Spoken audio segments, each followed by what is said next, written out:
Join me as I challenge myself to create a stunning mini canvas using only my fingers, no brushes allowed. I've always been fascinated by finger painting. There's something so therapeutic and fun about it. I mean, think about it, no brushes, no pencils, just your fingers and paint. It's like a whole new world of creativity opens up.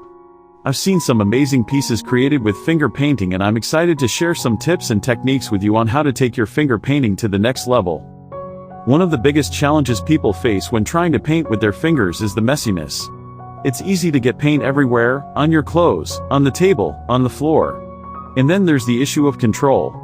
It can be really hard to get the exact shape or design you want when you're using your fingers. I've definitely been there, struggling to get the paint to cooperate. Another challenge is blending colors. When you're using brushes, you can mix colors together easily, but with finger painting, it's a bit trickier. You have to use your fingers to mix the colors, which can be a bit messy. Getting the right consistency of paint can also be a challenge.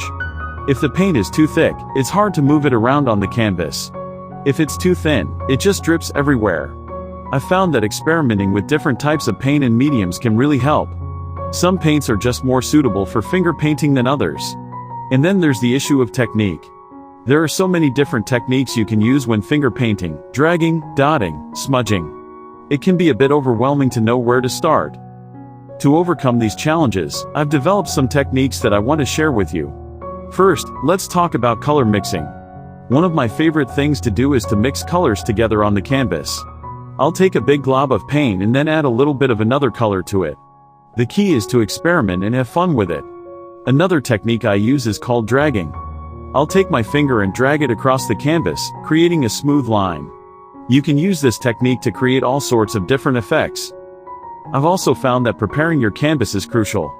I like to prime mine with a coat of gesso, which helps the paint adhere and gives it a smooth surface to work on.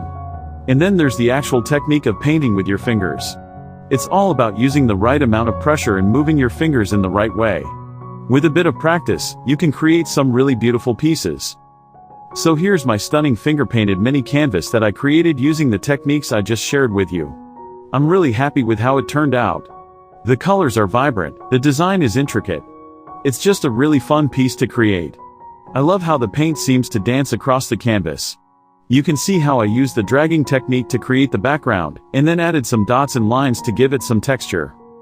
I think what I love most about finger painting is the freedom it gives you. You're not limited by brushes or other tools, you can just let your creativity shine. And the best part is, anyone can do it. You don't have to be a skilled artist to create something beautiful with finger painting.